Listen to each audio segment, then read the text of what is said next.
Minasan konnichiwa, Muzukashi Nihongo no Nasu desu. Baik, video kali ini saya akan membahas mengenai dan dalam bahasa Jepang karena ada banyak cara untuk bilang dan ya. Dalam bahasa Jepang itu tergantung dari kosakatanya, tergantung dari bentuk kalimatnya.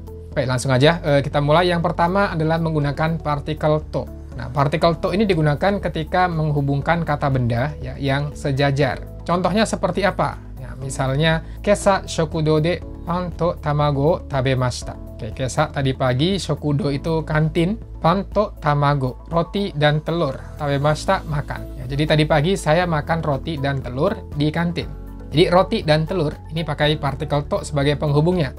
Ya, roti dan telur. Ini mudah dalam bahasa Indonesia, simple, roti dan telur. Contoh lain lagi misalnya doyobi to nichiyobi wa yasumi desu. Hari Sabtu dan Minggu libur.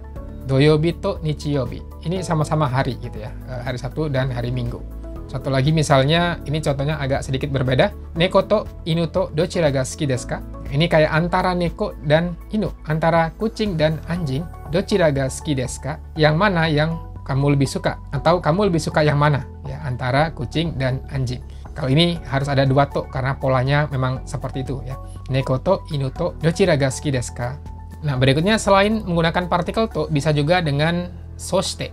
Soshite ini merupakan kata penghubung, ya, fungsinya untuk menghubungkan kalimat. Jadi bukan menghubungkan kosakata, melainkan sebuah kalimat. Contoh misalnya, Nihon no chikatetsu wa kirei desu, soshite benri desu. Chikatetsu itu artinya subway atau kereta bawah tanah. Ya. Kereta bawah tanah di Jepang itu kirei desu, bersih. Soshite dan benri, praktis. Ya, jadi sini soshite fungsinya untuk menghubungkan antara kalimat sebelumnya dan kalimat setelahnya. Seperti itu ya. Nah, karena soshite ini untuk menghubungkan kalimat, ya, dalam bahasa Indonesia itu kadang bisa diartikan lalu juga ya. Lalu atau kemudian. Jadi tergantung konteks kalimatnya nantinya. Contoh lagi yang kedua misalnya sensei wa shinsetsu desu, soshite omoshiroi desu. Jadi sensei itu orangnya shinsetsu ramah, soshite omoshiroi desu. Omoshiroi menarik. Jadi sensei itu orangnya ramah dan menarik. Satu lagi, kare wa kakkoi, soshite atama mo ii. Ini menggunakan bahasa biasa ya, tidak pakai akhiran des. Sebagai contoh saja. Jadi kalau mau bicara sopan tinggal ditambahkan des aja belakangnya. Kare wa kakkoi desu, soshite atama mo ii desu, kayak gitu ya. Kakkoi artinya keren gitu ya. Kemudian atama mo ii itu pinter ya. Atama ga ii, kepalanya bagus, itu maksudnya adalah pinter. Kare wa kakkoi, soshite atama mo ii. Ya, jadi seperti itu. Ini soshite untuk menghubungkan kalimat. Berikutnya ada cara lain lagi untuk bilang dan, yaitu dengan bentuk T, bentuk kute, dan D. Bedanya apa? Pertama, bentuk T ini untuk menghubungkan kata kerja. Ya, kata kerja misalnya makan dan minum. Kalau dalam bahasa Indonesia, kita tinggal tambahkan dan aja. Makan dan minum. Nah, dalam bahasa Jepang tidak bisa pakai to misalnya yang tadi ya. Taberu to nomu, tabemasu to nomimasu. Ya, itu tidak bisa. Atau pakai yang soshite barusan juga harus ditutup kalimatnya gitu ya. Tabemasu, soshite, nomimasu, itu bisa gitu ya. Tapi kalimatnya harus ditutup menjadi dua kalimat. Nah, kalau tidak menggunakan soshite, ya, caranya dengan merubah kata kerjanya ke dalam bentuk T. Seperti contoh ini. Gohan o tabete, kohi o nonde kaisha e ikimasu. Ya, misalnya saya makan nasi dan minum kopi lalu pergi ke kantor. Jadi makan dan minum itu tabete, kohi o nonde, ya, harus dirubah ke bentuk T. Tidak bisa pakai partikel to. Ya, ini kalau untuk menghubungkan si kata kerja. Berikutnya kalau kata sifat i. Nah, kalau kata sifat i yang digunakan adalah kute. Ya, cara merubahnya ini di Minano Nihongo 1 sudah dipelajari. Ya, kalau teman-teman yang sudah belajar saya rasa tahu. Untuk menghubungkan kata sifat i, ya, akhiran i-nya dirubah jadi kute. Misalnya kono heya wa hirokute akarui desu. Kamar ini luas dan terang. Oke, luas ini dia kata sifat i. Jadi tidak bisa hiroi to akarui, tidak bisa. Jadi harus diubah ke kute. Hirokute akarui desu. Ya, ini khusus kata sifat i ya. Kemudian kalau yang kata sifat na seperti apa? Yang ketiga, karina-san wa kirei de shinsetsu na hito desu. Kirei ini kan kata sifat na ya. Kata sifat na ini cara untuk menghubungkannya.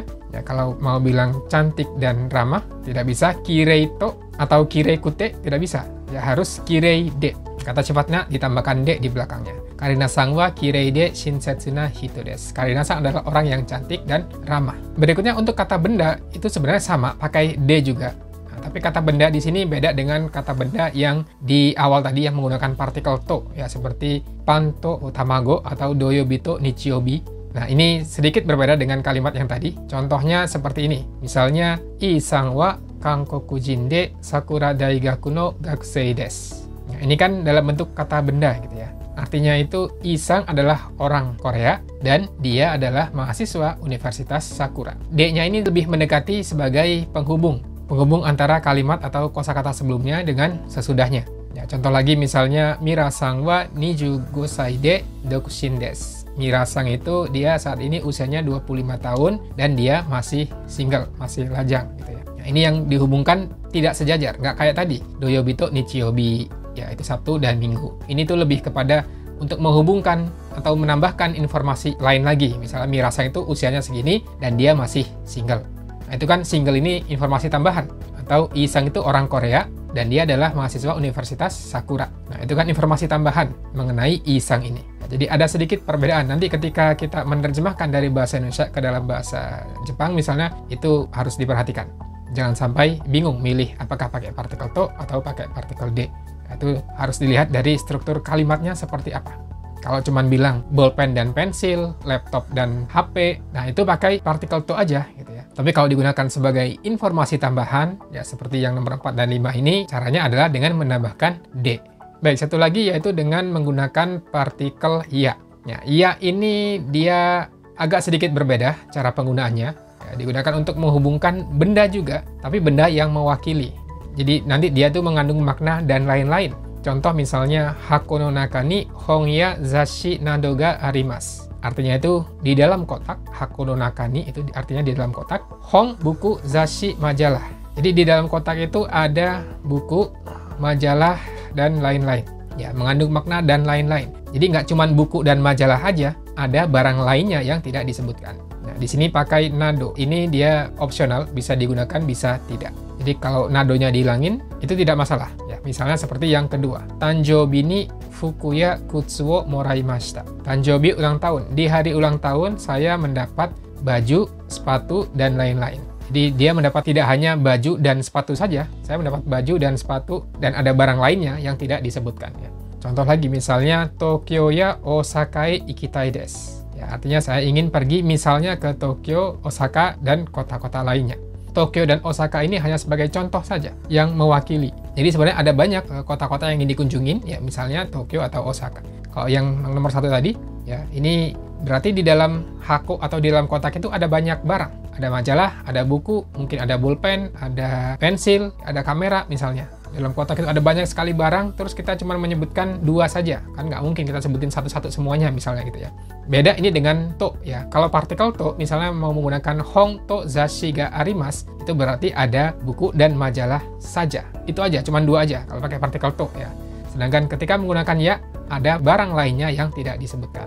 Sama kalau ini, ketika pakai to, fuku to kutsu wo moraimashita, berarti yang diterima hanya 2 itu saja. Tidak ada barang lainnya. Tapi kalau pakai ya, ada barang lain yang tidak disebutkan. Oke, jadi itu adalah beberapa cara untuk mengucapkan dan dalam bahasa Jepang. Ya, jadi tergantung jenis kosakatanya. Apakah kata benda? Kata bendanya pun tergantung dari bentuk kalimatnya gitu ya. Ada yang pakai to, ada yang pakai de, bisa juga pakai ya seperti ini gitu ya. Lalu kalau menghubungkan kata kerja itu seperti apa? Kata sifat i seperti apa? Kata sifat na itu seperti apa? Masing-masing berbeda. Ada caranya sendiri-sendiri. Jadi kita harus bisa melihat konteks kalimatnya itu seperti apa. Yang digunakan bentuk kosakatanya apa. Oke, saya rasa cukup sampai di sini dulu. Kita ketemu lagi di video berikutnya. Dewa, mata.